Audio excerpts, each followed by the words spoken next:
కాశీఖండం 17వ అధ్యాయం చెప్పుకుంటున్నాం. అంటే కాశీఖండం 17వ అధ్యాయంలో మనము ఈరోజు శని భగవాన్ యొక్క లింగము కాశీలో ఎక్కడ ఉంది అంటే సాక్షాత్ శని భగవానుడు కాశీలో ఒక లింగాన్ని ప్రతిష్ఠించాడు. ఆ లింగము ఎక్కడుందో, ఎందుకు వచ్చిందో, ఆ శని భగవాన్ యొక్క విశేషాల గురించి తెలుసుకుందాం. అలాగే అశ్విని దేవతలు కూడా వచ్చారు ఇక్కడ. ఈ అశ్విని దేవతలు కూడా కాశీలో లింగాలు ప్రతిష్ఠించినారు. అవి ఎక్కడ ప్రతిష్ఠించారు, ఎందుకు ప్రతిష్ఠించారు, వాటి యొక్క వివరం తెలుసుకుందాం. అంటే మనకి ఇది ఎలా వచ్చింది అంటే, ఒక మహా గొప్ప బ్రాహ్మణోత్తముడైనటువంటి శివశర్మ హరిద్వార్లో చనిపోయారు. హరిద్వార్లో చనిపోయిన తర్వాత ఆయన దివ్య దేహం వద్దకు వైకుంఠం నుంచి 2 దివ్య దూతలు వచ్చారు. ఆ దూతలు వచ్చి ఈ యొక్క శివశర్మ యొక్క పుణ్య ఆత్మను ఆయనకి పరలోక యాత్ర చేయిస్తున్నారు. ఏమంటే మనం చనిపోయాక మనం కూడా అంటున్నాము, చనిపోయాక ఇంటి దగ్గర నుంచి మనము శ్మశానానికి తీసుకువెళ్ళేటువంటి యాత్రని పరలోక యాత్ర అంటారు. అంటే బతికి ఉండగా ఉన్న జీవితం అంతా ఇహలోకము, చనిపోయిన తర్వాత ఉన్నదంతా పరలోకము. అయితే మన మిగతా మతాలు ఏమిటంటే చనిపోయిన తర్వాత ఎవరు చూశారో అంటున్నారు. కానీ మన హిందూ ధర్మం ప్రకారము, మన సనాతన ప్రకారము చనిపోయిన తర్వాత కూడా పునర్జన్మలు ఉన్నాయి, మన ఆత్మ ప్రయాణం చేస్తుంది అని చెప్పడానికి గొప్ప ఉదాహరణ మనకి కాశీఖండంలో శివశర్మ యొక్క వృత్తాంతము. అంటే ఈ యొక్క దివ్య దూతలు, విష్ణు దూతలు వచ్చిన వాళ్ళు ఆ యొక్క శివశర్మ యొక్క దివ్య ఆత్మను ఎక్కడెక్కడికి తీసుకువెళ్లారో ఇప్పుడు మనం చెప్పుకున్నాం. ఇప్పుడు మనం 25వ లోకానికి వచ్చిందాం. మనం అంటే 25 లోకాల 24 లోకాల గురించి మనం చెప్పుకున్నాం. ఏమి చెప్పుకున్నాం ఒక్కసారి చెప్తాను. సూక్ష్మ సప్తపురి మోక్ష యాత్ర చేపించారు ఆయనకి. తర్వాత పిశాచ లోకానికి తీసుకుని వెళ్ళాడు, అలాగే గుహ్య లోకానికి తీసుకువెళ్ళాడు, గంధర్వ లోకానికి తీసుకువెళ్ళారు, విద్యాధర లోకానికి తీసుకెళ్లారు, యమలోకానికి తీసుకుని వెళ్ళారు, అలాగే అప్సరస లోకానికి తీసుకుని వెళ్ళారు. అంటే ఈ లోకానికి తీసుకుని వెళ్ళారు అంటే ఈ లోకానికి కాశీకి ఒక సంబంధం ఉంది. అంటే ఈ లోకం అసలు ఎలా వచ్చింది అంటే, ఇప్పుడు మన యమధర్మరాజు ఉన్నాడు అనుకుందాం. ఈ యమధర్మరాజుకి అంతకు ముందు యమధర్మరాజు అన్నటువంటి పదవే లేదు.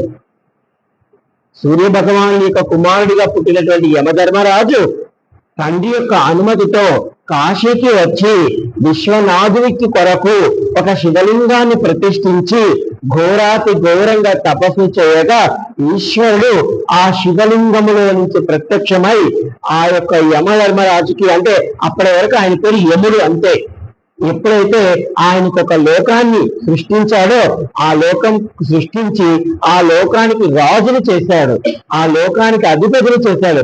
ఇక ఆయనకి కొన్ని వరాలు, కొన్ని విధులను ఇచ్చాడు. అప్పుడు ఆయన యమధర్మరాజు అయ్యాడు. అప్పటి వరకు ఆయన యముడే.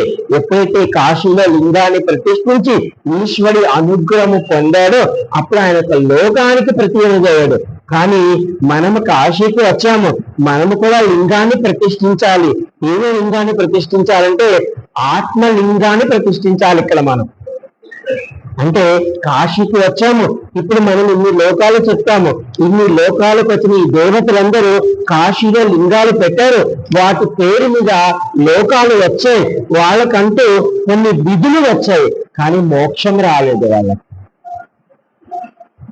అర్థమవుతుందా? ఈ దేవతలందరికీ మోక్షం రాలేదు. కానీ మనం ఏం చేయొచ్చు అంటే కాశీకి వచ్చి మనస వాచ కర్మణ మన ఆత్మలోనే, మన దేహంలోనే ఒక లింగ రూపంగా ఈశ్వరుడు ఇక్కడ ఉన్నాడు, నాకు పిలిస్తే పలుకుతాడు నా విశ్వనాథుడు అని మనము మనస వాచ కర్మణ మనం చెప్పుకున్నాం. కాశీఖండంలో అగస్త్యముని చెప్తాడు, మానవ శరీరంలో అనేక తీర్థాలు ఉన్నాయి అని చెప్పాడు. మన శరీరంలో కూడా ఇక్కడ మన హృదయ స్థానంలో ఒక శివలింగం ఉంది. మనం తింటున్నటువంటి ఆహారము, మనం తాగుతున్నటువంటి నీరు ఆ ఈశ్వరికి అభిషేకంగా పోతున్నాయి అని మీరు నిరంతరం భావించారనుకోండి, అంటే ఈ ఆత్మలింగాన్ని మీరు ఈశ్వరులో కలపాలి. మీరు ఇక్కడ ఒక లింగాన్ని పెట్టారనుకోండి, ఒక లింగాన్ని పెట్టొద్దని చెప్పను, ఒక లింగాన్ని మనం పెట్టి ఇక్కడ మనం చేస్తే పుణ్యం వస్తుంది. మళ్ళా మనకి ఈ పుణ్యంతో మళ్ళా మనకి మంచి ఉత్తమ జన్మ కలగిస్తుంది, మనకి మోక్షం రాదు.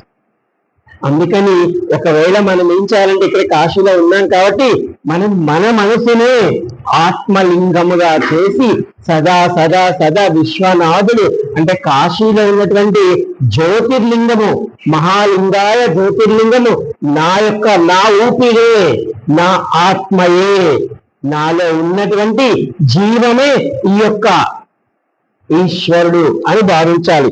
అంటే ఆ విధంగా యమధర్మరాజు యమలోకానికి తీసుకుని వెళ్ళాడు, అప్సరస లోకానికి తీసుకుని వెళ్ళాడు, సూర్యలోకానికి తీసుకుని వెళ్ళాడు, ఇంద్రలోకానికి, అగ్నిలోకానికి, అభీష్టలోకం అనే ఒక లోకానికి, అలాగే నివృత్తి లోకానికి. ఇవన్నీ మీకు చెప్పాను ఎక్కడెక్కడ ఈ లింగాలు ఉన్నాయో. అంటే ఒక్కొక్క లోకానికి సంబంధించిన ఒక్కొక్క ప్రతినిధి వచ్చాడు, ఆయన లింగాన్ని ప్రతిష్ఠించాడు. నివృత్తి లింగం ఎక్కడుందో మీకు చెప్పాను, ఎక్కడుందని ఎవరైనా చెప్పగలరా? యశ్వదంతేశ్వరి వెనక ఉన్నది మనకి. సూర్యలింగం ఎక్కడుంది మనకి మంగళ గౌరి ఉంది కదా, ఈ మంగళ గౌరిలో ఉన్నటువంటి లింగమే సూర్యలింగము. అలాగే అగ్నిలింగము కూడా చెప్పాను. అలాగే వర్ణలింగము వర్ణాఘాట్లో ఉండేది. వాయులింగము మనకి కాశీపురలో ఉన్నటువంటి కాశీపురలో పవనేశ్వర్ మహాదేవ్ ఉన్నాడు కదా, ఆయనే వాయులింగము. అలాగే కుబేరలింగం అంటే ఇవి లోకాలు. కుబేరలింగం అంటే మనకి సాక్షాత్ విశ్వనాథుడి గుడిలో ఎర్రనంది పక్కన ఉండే ఒక లింగము. అలాగే మనకి అమ్మవారి యొక్క కుడి భుజముపై ఉంటాడు ఒక కుబేరుడు, అక్కడ లింగము. అలాగే ఈశాన్య లింగము చెప్పాను మీకు, నంది సర్కిల్ దగ్గర ఉంటుంది. అలాగే చంద్రలింగము, చంద్రకూపం గురించి చెప్పాను. అలాగే నక్షత్రలింగము కూడా మనకి ఆదికేశవ గారి దగ్గర ఉంది. అలాగే బుధలింగము మనకి చెప్పాను ఆత్మవీరేశ్వర మందిరంలో ఉంది. అలాగే శుక్రలింగము మనకి అమ్మవారి భోజనం చేసి వేస్తున్న దగ్గర ఉంది. అలాగే అంగారక లింగము మనం చెప్పాను ఎక్కడ ఆత్మవీరేశ్వర మందిరంలో. అలాగే బృహస్పతి లింగము ఆత్మవీరేశ్వర మందిరానికి ముందుగా ఉన్న లింగము. అలాగే ఇప్పుడు మనము శని భగవాను దగ్గరికి వచ్చాము. అంటే ఇప్పుడు నేను 24 లోకాలు కాశీలోనే ఉన్నాయి. అర్థమవుతుందా? ఇప్పుడు మనము ఇందాక చెప్పుకున్నటువంటి సూర్యుడు, చంద్రుడు, రాహు, కేతు అంటే గురువు, వీళ్ళందరినీ కలుపుకుంటే నక్షత్ర యాత్ర అయిపోతుంది, అంటే నవగ్రహ యాత్ర అయిపోతుంది. నవగ్రహ యాత్ర అంటే ఈ 9 గ్రహాలు శివలింగాలు కనుక మీరు తిరిగారనుకోండి, అది మనకి నవగ్రహ యాత్ర అయిపోతుంది. ఒక శనివారం రోజో లేకపోతే ఎవరికైనా గ్రహక బాగా లేనప్పుడు చేసినట్లయితే చాలా పుణ్యం వస్తుంది. అయితే ప్రస్తుతం మనము శని లోకానికి వచ్చి ఉన్నాం. అంటే ఈ 24 లోకాలు అయిపోయింది, ఇప్పుడు మనం శని లోకానికి. ఎవరు ఈ శని భగవానుడు ఏమిటి అంటే చూడండి, ఇక్కడ బ్రహ్మదేవుని యొక్క మానస పుత్రుడు అయినటువంటి మారీచ మహర్షి యొక్క కుమారుడు కశ్యపుడు. ఈయనకి అతిథి అంటే బ్రహ్మదేవుని యొక్క పుత్రుడు మానస పుత్రుడు అయినటువంటి అంటే సప్త ఋషులలో ఒకరైనటువంటి మారీచ మహర్షి, ఆయనకు ఒక కుమారుడు కశ్యప ప్రజాపతి. ఆయనకి ఆయన భార్య అదితికి జన్మించిన వాడు సూర్యనారాయణుడు. అంటే ఈ సూర్యనారాయణుడు బ్రహ్మదేవునికి మనవడు. ఈ సూర్యనారాయణుడికి త్వష్ట ప్రజాపతి యొక్క కుమార్తె సంజ్ఞాదేవితో వివాహము జరిగింది. అయితే ఈ సూర్యునికి సంజ్ఞాదేవికి 2 పిల్లలు జన్మించారు. ఒకరు యముడు, అంటే ఇంకా పిల్లవాడికి పదవి రాలేదు కాబట్టి ఆయన పేరు యముడు. ఆయనకు ఒక కూతురు ఉంది యమున. అంటే 2 ఎవరికి? సూర్యనారాయణుడికి, సంజ్ఞాదేవికి. యముడు, యమున. మన త్రివేణి సంగమం దగ్గర ఉంది కదా యమున, ఆవిడే ఈ యమున. అలాగే మన కాశీలో కూడా ఉంది యమున. అయితే కొంతకాలం తర్వాత ఈ సంజ్ఞాదేవి సూర్యుడి యొక్క వేడిని తట్టుకోలేక, చూడండి ఆ సూర్యనారాయణుడు అమితమైన వేడి కదా, ఆ సూర్యనారాయణుడు యొక్క వేడిని తట్టుకోలేక కొంతకాలం నేను పుట్టింటికి వెళ్ళాలి, ఆడవాళ్ళకి ఎక్కువ ఉంటుంది కదా, కొంతకాలం విశ్రాంతికి పోవాలి, పుట్టింటికి పోవాలి అనుకుని ఆమె అలా చెప్పి వెళ్ళి ఉంటే పర్వాలేదు. ఆమె ఏం చేసిందంటే ఆమె లాగా ఉన్న ఒక ప్రతిరూపం ఉన్నటువంటి మరొక స్త్రీమూర్తిని సృష్టించి నా భర్త వద్దను ఉండు, నేను కొంతకాలము విశ్రాంతి కొరకు పుట్టింటికి వెళ్తున్నాను అని చెప్పింది. అయితే ఆమెకు ఒక నామకరణం చేసింది. ఆవిడ పేరు ఛాయాదేవి. ఓకేనా. అయితే ఈ ఛాయాదేవి ఏం చెప్పిందంటే, అమ్మా సంజ్ఞాదేవి, మీరు మీ భర్త గారికి ఉండమన్నారు, మీరు సృష్టించారు కాబట్టి నేను ఉంటాను. కానీ ఎప్పుడైనా మీ భర్త గారు నా జుట్టు పట్టుకొని జరిగిన వృత్తాంతం చెప్పమనినా లేదా శపించబోయేటువంటి సందర్భాలు వస్తే నేను అసలు వృత్తాంతము చెప్పేస్తాను.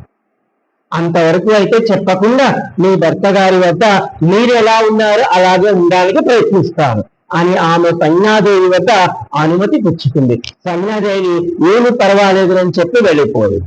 అయితే ఈ సంజ్ఞాదేవి ఈ రహస్యమును వెళ్ళి మళ్ళా తన తండ్రికి చెప్పింది. పుట్టింటికి వెళ్ళిపోయింది.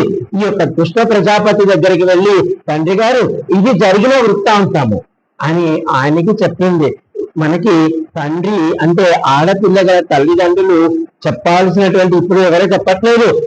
ఆడపిల్ల ఇంటికి వస్తున్నప్పుడు అమ్మా ముందు మీ భర్త గారికి చెప్పావా లేదా, మీ భర్త గారి అనుమతి తీసుకున్నావా లేదా, ఆయన అనుమతి ఉంటేనే ఇక్కడికి రావాలి, ఈ లేకపోతే ఆయన అనుమతి లేకుండా మీరు రాకూడదని చెప్పాలి. కానీ ఈయన కూడా అలాగే చేశాడు. ఈయనకి కోపం తారా స్థాయికి వచ్చిపోయింది. ఏమమ్మా సంజ్ఞాదేవి, నువ్వు చేసింది మహాపాపం, అందున నువ్వు రావడం కాదు, దీని అంటే ఒక స్త్రీమూర్తిని అక్కడ పెట్టి రావడము ఇది మహాపాపము, కాబట్టి నువ్వు త్వరగా వెళ్ళిపో ఇక్కడి నుంచి అని ఆవిడను మందలించడం జరిగింది. ఏదో చిన్న పిల్ల అనుకోండి, పెళ్లిగాని పిల్ల అంటే వాడు కొట్టవచ్చు. పెళ్ళై 2 బిడ్డలు ఉన్నారు ఇప్పుడు ఆవిడకి. కాబట్టి తండ్రి చేసుకోలేక కోపంగా కోప్పడ్డాడు. కానీ ఆమె ఎంత చెప్పినప్పటికీ తండ్రి మాటను పెడచెవి పెట్టింది. అయితే తండ్రి ఆమె కారణం చేత సమస్త స్త్రీ జాతికి శాపం ఇచ్చాడు. ఏమని ఇచ్చాడంటే, ఆ కృష్ణ ప్రజాపతి స్త్రీకి స్వతంత్రం ఉంది కాబట్టి ఈ పని చేసింది, కాబట్టి స్త్రీకి స్వతంత్రమే ఉండకూడదు. ఎందుకు అంటే స్త్రీ స్వతంత్రంగా ఉన్నప్పుడు కొన్ని ఇట్లాంటి పొరపాట్లు జరుగుతాయి. స్త్రీ ఎప్పుడు యవ్వనంలో ఉన్నప్పుడు తల్లిదండ్రుల ఆధీనంలో ఉండాలి, బాల్యంలో ఉన్నప్పుడు తల్లిదండ్రుల ఆధీనంలో ఉండాలి, యవ్వనం వచ్చి పెళ్లి చేసుకుంటే భర్త ఆధీనంలో ఉండాలి.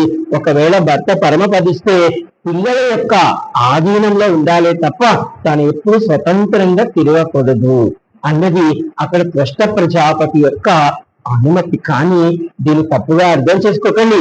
ఎందుకంటే సాక్షాత్ స్త్రీమూర్తి అంటే ఆదిశక్తి, పరబ్రహ్మ స్వరూపం.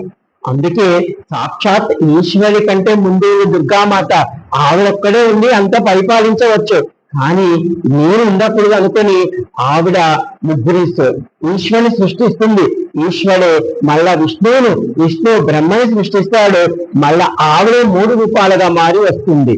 అంటే దీని అర్థం ఏమిటంటే స్త్రీ ఎప్పుడు అనూపముగా ఒక గౌరవంగా ఉన్నట్లయితేనే గౌరవం. ఒకవేళ ఏదైనా పరిస్థితి బాగాలేనప్పుడు అంటే ఇక్కడ ఏం చెప్తారంటే స్త్రీ ఎప్పుడు గౌరీలా ఉండాలట.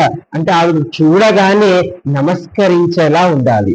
ఒకవేళ పరిస్థితి బాగాలేనప్పుడు, ఒకవేళ భర్త లేనప్పుడు, లేక ఎవరు లేనప్పుడు ఖాళీలా ఉండమన్నారే తప్ప మిగతా సందర్భంలో స్త్రీ ఎప్పుడు గౌరీలా ఉండాలి. అంటే చూచినంత మాత్రానే ఆమెకు 2 చేతులెత్తి నమస్కరించే స్థాయిలో స్త్రీమూర్తి ఉండాలి అన్నది ఇక ఉద్దేశము. అంతే తప్ప వాళ్ళ స్వతంత్రాన్ని హరించడం కాదు. ఎందుకంటే వీడు పొరపాటు చేసింది. ఇప్పుడు ఇదే శాపం వస్తుంది కదా. ధర్మరాజు కుంతీదేవి కూడా చెప్తాడు, అమ్మా నువ్వు ఎంత పొరపాటు చేశావు. కాబట్టి అక్కడ కూడా చూడండి, ధర్మరాజు స్త్రీ యొక్క నువ్వు గింజ నానినంత సేపు ఆడవారి యొక్క మనసులో గొప్ప రహస్యము దాగకూడదు. అంటే చూడండి, ఆవిడ కూడా అక్కడ చేసింది. ఒకవేళ నిజంగా అనకూడదు కానీ అంటే ఇది దైవ రహస్యాలు. ఒకవేళ కుంతీమాత కర్ణుని ముందే గుర్తించి ఉన్నట్లయితే మహాభారతమే లేదు అక్కడ, అర్థమవుతుందా? కాబట్టి ఇది అంటే ఒక సంఘటనని మనము ఒక పురాణంలో ఉపనిషత్తులో చెప్తారు, 21 పద్ధతిలో దాన్ని చూడాలట. ఒక సంఘటన జరిగింది అంటే అది మనం ఒక కోణములోనే చూడకూడదు, 21 కోణములలో చూడాలట దాన్ని. అప్పుడు దాని పూర్తి విశ్లేషణ దొరుకుతుంది మనకి. ఒక్కసారి ఇప్పుడు నన్ను ఏదో అడిగారు, గురువు గారికి చెప్పండి అని అనుకోండి, అమ్మ రేపు చెప్తానన్నా అనుకోండి, ఆ మంచి వాళ్ళు దాన్ని మంచిలా అర్థం చేసుకుంటారు, చెడ్డవాళ్ళు చెడ్డలా అర్థం చేసుకుంటారు. కానీ దీని వెనక ఎన్నో కారణాలు ఉంటాయి. ఏమిటి ఆ కారణాలని శోధించే ప్రయత్నం చేయాలి తప్ప మనం తప్పుగా అనుకున్నాం అనుకోండి, మనమే మన కర్మలోకి వెనక్కి వెళ్తాము. కాబట్టి ఈమెకు ఛాయాదేవికి ఇలా చేశారు. అందుకు ఛాయాదేవి కొంతకాలం తర్వాత సంజ్ఞాదేవి, అంటే ఇప్పుడు ఇంత తండ్రి గారు కూడా ఈ విధంగా శాపం ఇచ్చారు కదా, ఇక తండ్రి గారి ఇంటి దగ్గర కూడా ఏమి ప్రశాంతంగా ఉంటుంది ఆవిడ, ఎందుకంటే భర్త దగ్గర ప్రశాంతత లేదు, వేడిని భరించలేక వచ్చింది. అప్పుడు ఈమె మళ్ళా తండ్రి గారి దగ్గర నుంచి కూడా తండ్రి గారికి చెప్పి, ఇప్పుడు మళ్ళా పొరపాటు చేయలేను అని ఆమె ఉత్తర కురుభూముల యందు, అంటే ఎక్కడో హస్తినాపురం అటువంటి ప్రదేశం అనుకుందాం, అటువంటి కురుభూమి యందు ఒక ఆడ గుర్రముగా మారి తపస్సు చేసుకుంటాను, నేను చేసినటువంటి ఈ తప్పుకి ప్రాయశ్చిత్తముగా తపస్సు చేసుకుంటాను తండ్రి గారు, నన్ను క్షమించండి అని ఆవిడ అక్కడికి వెళ్ళిపోవడం జరిగింది. ఇది సంజ్ఞాదేవి యొక్క వృత్తాంతం. అయితే ఇక్కడ ఛాయాదేవి సూర్యునికి భార్యగా ఉంది. మళ్ళా ఇక్కడ ఛాయాదేవికి సూర్యునికి 4 పిల్లలు పుట్టారు.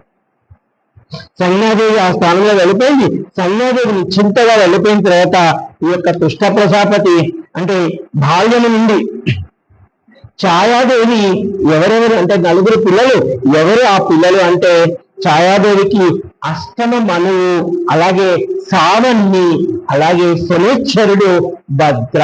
ఇప్పుడు మనం చెప్పుకుంటున్నది ఈ శనేశ్వరుడు గురించి కథ అంతా వచ్చింది. అంటే ఈ యొక్క ఛాయాదేవికి సూర్యనారాయణకి 4 పిల్లలు, ఎవరు అంటే అష్టమ మనువు, సావన్ని, శనేశ్వరుడు, భద్ర. అయితే ఈ 4 పిల్లలు, ఇంకా ముందు మొదటి భార్యకు ఉన్నటువంటి 2 పిల్లలు, 6 పిల్లలు.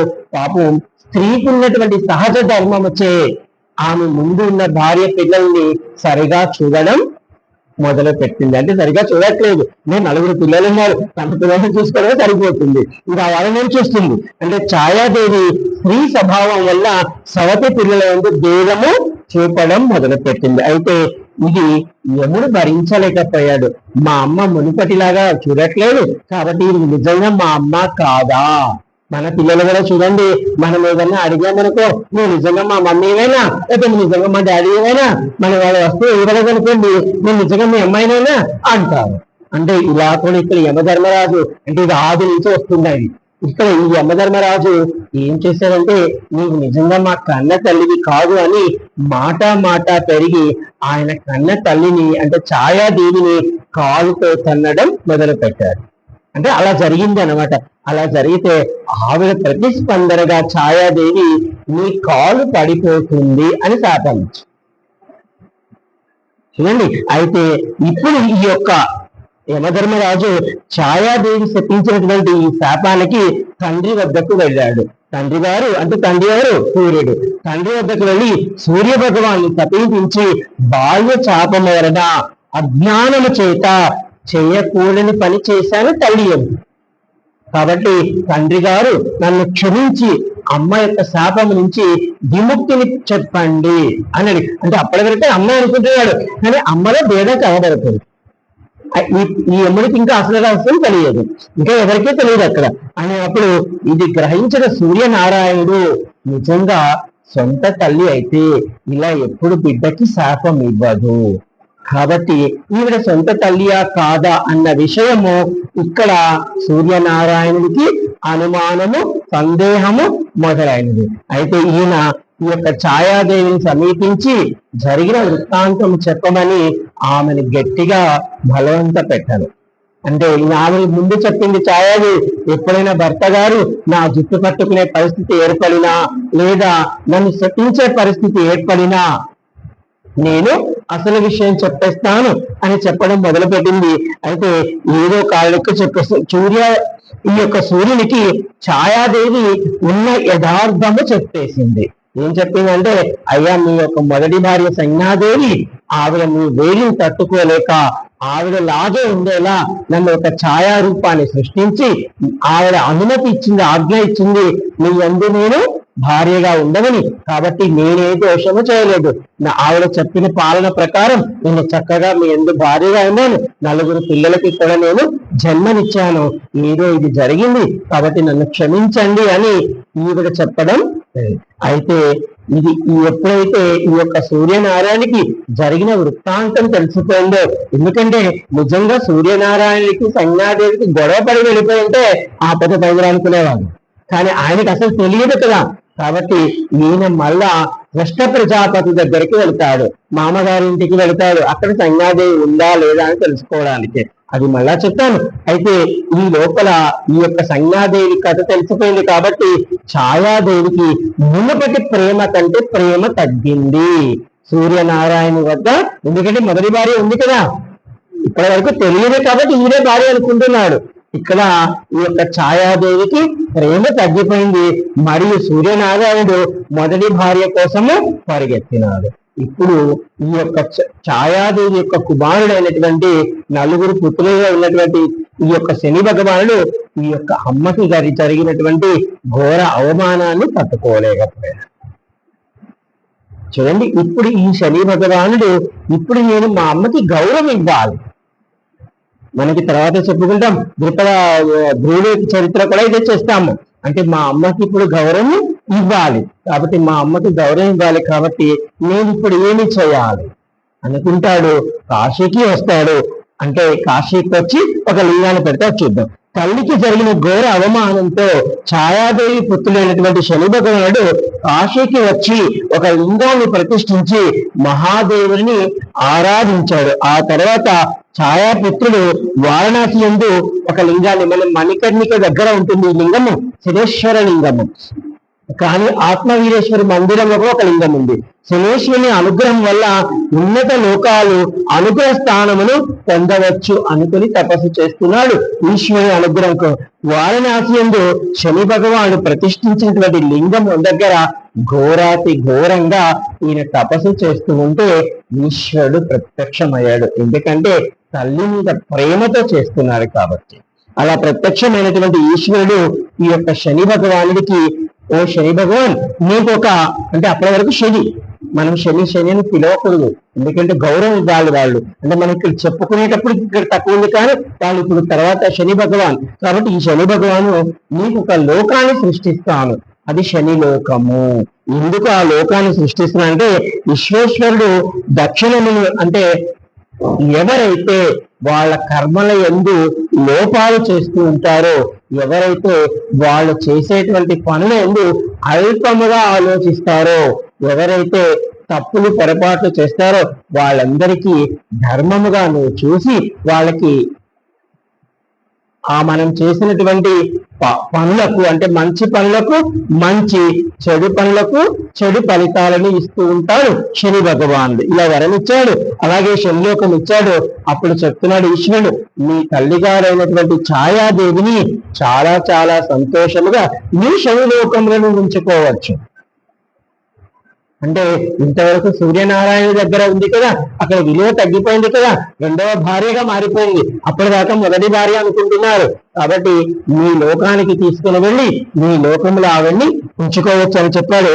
కాశీ యందు ఉంటూ ఈ పుణ్యప్రదము, ఎవరైతే మనం కాశీలో ఉన్నాం కదా, ఇప్పుడు ఈ కాశీలో ఉండి ఈ యొక్క శనిలోకము యొక్క అనుగ్రహము, శనిలోకము యొక్క లింగము ఈ కథ వింటున్నామో, మనకట శని భగవానుడు ఒకవేళ ఈ జన్మలో కాదు మరు జన్మలు ఉన్నట్లయితే శని భగవానుడు మనకి కొన్ని బాధల నుండి విముక్తిని కలిగిస్తాడట.